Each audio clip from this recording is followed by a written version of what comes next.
Hey you, and welcome to this video where I will help you out how to block a YouTube channel on the most easy way. Alright, the first way how we can do this is go to a channel or go to a video that you see on your homepage, tap on the three dots just right there and go to Don't Recommend Channel.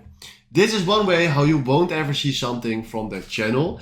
And we have another way. The other way is go to the channel that you want to block. So I'm searching for a channel.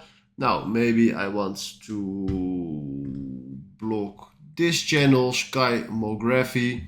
Then from here, tap on more for his channel. There you see report user.